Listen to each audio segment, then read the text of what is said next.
آپ P D M کی روئے رواں تھے، آپ نے اکٹھا سخت تھا اس کا روان آپ اکٹھا کرنے والے تھے پیپلز پارٹی اور جی جی جی جی اب کیا ہوا؟ دیکھیے پی ڈی ایم انتخابی اتحاد نہیں تھا، پی ڈی ایم حکومتی اتحاد بھی نہیں تھا، کیونکہ حکومت میں پیپلز پارٹی بھی تھی کہ جو پی ڈی ایم سے نکل چکی تھی، حکومت میں اے این پی بھی تھی کہ جو پی ڈی ایم سے نکل چکی تھی، حکومت میں ایم کیو ایم بھی تھا، حکومت میں باپ، اور وہ تو پی ڈی ایم کا حصہ ہی نہیں تھے، تو یہ حکومتی اتحاد بھی نہیں تھا اور انتخابی اتحاد بھی نہیں تھا، یہ صرف ایک تحریک کے لیے منیمم پوائنٹ کے اوپر ہم چل رہے تھے، اور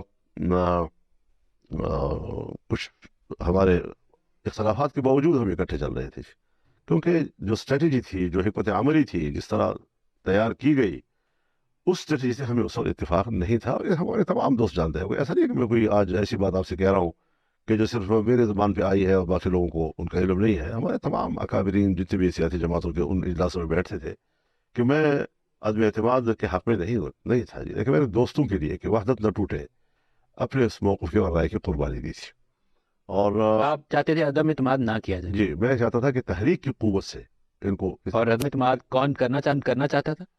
عدم اعتماد کی تحریک پیپلز پارٹی چلا رہی تھی، اور پیپلز پارٹی کے حوالے سے میں اگر آپ کو صرف اتنی بات کہہ دوں کہ میرے پاس خود جنرل فیض حمید صاحب آئے تھے اور انہوں نے مجھے کہا تھا کہ ود ان دا سسٹم آپ جو کرنا چاہیں ہمیں اس پہ اعتراض نہیں ہوگا، لیکن آؤٹ آف دا سسٹم نہیں، تو ود ان دا سسٹم سے مراد تو پھر نو کانفیڈنس اسمبلی کے اندر، اسمبلیوں کے اندر، تو میں نے انکار کر دیا تھا اسے، اور پھر اس کے بعد جب یہ ٹوٹ کر آئے پی ٹی آئی کے لوگ بھی، اور پھر اس کے بعد یہ ایم کیو ایم بھی اور یہ باپ بھی، تو اس کے بعد انہوں نے کہا جی کہ اب ہمارے پاس اکثریت ہے، اور کیا اس وقت بھی جنرل باجوہ یا جنرل فیض آپ سے رابطے میں؟ میری بات پوری سن لیجیے، تو اب اس وقت اگر میں پھر انکار کرتا تو کہتے کہ فضل الرحمان نے عمران خان کو بچا لیا، تو وہ چیزیں تھیں کہ میں صرف اس لیے آپ کے سامنے ذکر کرنا چاہتا ہوں کہ تاریخ کے اوراق پر حقائق تو کسی وقت تو آئے نہیں۔ کیا اس وقت جنرل باجوہ اور جنرل فیض آپ سے رابطے میں تھے جب یہ لوگ ٹوٹ کے پی ٹی آئی سے اور ایم کیو ایم اور باپ پارٹی؟ حضرت وہ بالکل رابطے میں تھے، اور ان کی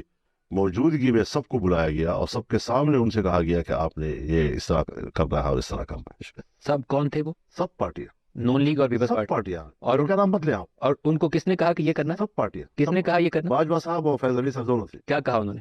یہی کہا کہ آپ لوگوں نے کیا کرنا ہے، کس طرح چلنا ہے، کیا کرنا ہے، نو کانفیڈنس کے حوالے سے دونوں نے، اور سب نے اس کے اوپر ہاں میں ہاں بھری۔ پھر تو یہ کہنا چاہیے کہ موو جو تھی وہ ادھر سے تھی، تو نون لیگ اور پیپلز پارٹی نے صرف مہر لگا دی۔ آپ باقی صحیح صحافی ہیں، آپ نے بات نکال ہی لیا، تو پھر مہر لگا دی نون لیگ اور پیپلز پارٹی نے اوپر سے، مہر لگا دی۔ مہر لگا دی۔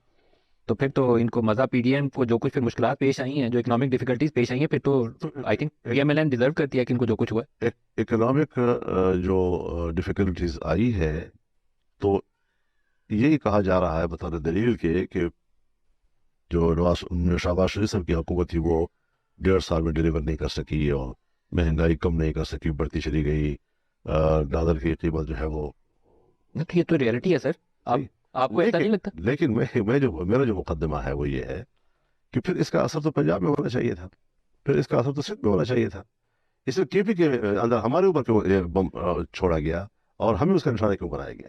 آپ کے اوپر ایک تو وہ جو دہشت گرد حملوں کا ایشو تھا وہ بھی آپ کے اوپر کافی زیادہ متاثر کیا۔ حضرت اس نے تو ہمارے تو امیدوار گھر سے نہیں کر سکتے تھے، لیکن پہلے ہمارے ہندو دنوں میں شہید نون لیگ والا مسئلہ ابھی میں سمجھ نہیں پایا سر، آپ سے میں تھوڑی سی اس کی وضاحت چاہتا ہوں۔ پنجاب میں ہم الیکشن کور کر رہے تھے، میں نے تقریباً سارے پنجاب کے حلقوں میں گیا ہوں، ایک تاثر بڑا موجود تھا کہ مہنگائی کی وجہ سے ان پاپولر ہے پی ایم ایل این، اس دفعہ ووٹ اس کو نہیں ملے گا، اور پی ٹی آئی کے لیے سپورٹ موجود تھی پنجاب کے اندر، جو بھی گڑبڑیں ہوئی اس کے باوجود نون لیگ لیڈنگ پوزیشن میں نہیں ہے، اس کی ریفلیکشن ہمیں نظر آتی ہے۔ شہباز شریف اوپر کیسے آئے پی ایم ایل این کی چوائس میں ایز پرائم منسٹر؟ تھوڑی اس کی روشنی ڈالیں۔ اس سے میں لاتعلق ہوں، کیونکہ میں اپنا ایک پوزیشن لے چکا ہوں کل، اور اب میں ان باتوں پر کیوں ڈسکس کروں، ان پہ کیوں میں فریق بنوں؟ یہ اب ان کا مسئلہ جو حکومتیں بنانا چاہتے ہیں بنا رہے ہیں، وہ دوست بھی تلاش کر رہے ہیں، وہ ووٹ بھی تلاش کر رہے ہیں، اور وہ اسی راستے پہ اب چلیں گے، کام کریں گے، مجھے اس سے اب کوئی دلچسپی آپ نہیں سے ہے۔ رابطہ کیا انہوں نے؟ رابطہ کیا، تشریف لائے تھے شہباز شریف پھر صاحب، آپ نے کیا کہا؟ میں نے کہا جی آپ اپوزیشن میں بیٹھے، حق تو یہ ہے، پھر انہوں نے جواب کیا دیا؟ چلے گئے، بغیر جواب دیا؟ نواز شریف صاحب نے آپ کو کال نہیں کیا؟ نہیں۔ پاکستان تحریک انصاف کا وفد آج ابھی سے تھوڑی دیر میں آپ سے ملنے آئے گا۔ ان کو کیا جواب دیں؟ وہ تو جب آئے گا جو بات کریں گے اس کے بعد پتہ چلے گا کیا جواب دینا ہے. لیکن کل آپ نے ایک بڑی خوبصورت بات کی، آپ سیاست میں بڑی سمارٹ پوزیشنز لینے میں شاید ملکہ رکھتے ہیں. آپ نے کہا کہ ان کے جسموں سے اختلاف نہیں ہے، یہاں سے مسائل ہے. اگر یہ والے مسائل حل ہو جائیں تو آپ آگے یہ ایک صحافی کے سوال پہ میرے بیان کا حصہ نہیں تھا. ایک صحافی نے سوال کیا کہ کیا اب آپ ان کے ساتھ بیٹھیں گے اپوزیشن میں، یعنی وہ بھی اپوزیشن میں ہوں گے اور آپ بھی. تو میں نے کہا وہ جسموں کا کوئی جھگڑا تو نہیں ہے کہ ہم ایک اپوزیشن سائڈ پہ بیٹھیں گے. مسئلہ تو سوچ کا ہے، دماغ کا ہے. تو وہ فرق اپنی جگہ پر ہے. اگر وہ ختم ہوتا ہے تو وہ ہونے دیں. اگر کس طرح ختم ہوگا، کیسے ہوگا، میرے ذہن میں ابھی کوئی سیاست میں وہ کہتے ہیں نا جو ممکنات ہیں اس کے اوپر آپ آپشن تلاش کرتے ہیں، تو آپ کر سکتے ہیں، آپ you are expert in that. وہ ایک ایشو جو ابھی سامنے آئے گا آپ کے سامنے، پاک انصاف والے پرائم منسٹر کا اپنا کینڈیڈیٹ ڈالیں گے، پھر ان کے 92 ممبرز ہیں، اگر وہ بچے رہے ان کے ساتھ سارے توڑ نہ لیے گئے تو یا وہ لیڈر آف دی اپوزیشن بنیں گے. تو مولانا فضل الرحمان ان کو سپورٹ کریں گے پرائم منسٹر کے کینڈیڈیٹ میں یا لیڈر آف دی حضرت ہم بالکل بھی اس میں حصہ نہیں لے رہے ہیں. نہ مسلم لیگ کی، اگر ہم کرتے پھر مسلم لیگ کو کرتے. لیکن جب ہم ہے ہی نہیں اس کو ہم تحفظات کے ساتھ شریک ہو رہے ہیں اور ود کوشچن ہم اسمبلی میں جا رہے ہیں جس طرح پہلے بھی ہم گئے. تو اس میں تو خیر ہم نے ووٹ بھی استعمال کیا تھا مسلم لیگ کے. ہم نے ایک باقاعدہ مشاورت کے ساتھ جو اب تو مشاورت ہی نہیں ہے، اب تو ہم اکیلے تنہا ہیں نا. کیا ایسی اسمبلی چل پاتی؟ جی کیا ایسی اسمبلی چل پائے کہ جس میں 80 مائنورٹی گورنمنٹ 80 اراکین والی حکومت چلا رہے ہوں گے اور باقیوں کے رحم و کرم پر ہوں گے؟ جس دن پارٹی ذرا خفا ہوئی، ادھر دیکھا انہوں نے تو حکومت نیچے.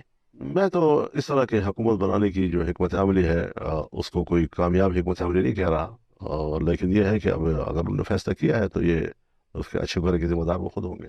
ایک آپ کا 9 مئی کے اوپر کل سٹیٹمنٹ تھا. 9 مئی میں اسے ایکچولی یوم سائی کہتا ہوں، جو ٹرم اس کے لیے دی گئی ہے کیونکہ اداروں کے اوپر حملہ کرنا کوئی عقل مندی کی بات نہیں ہے، اپنے ملک کو کھوکھلا نہیں کرنا تھی.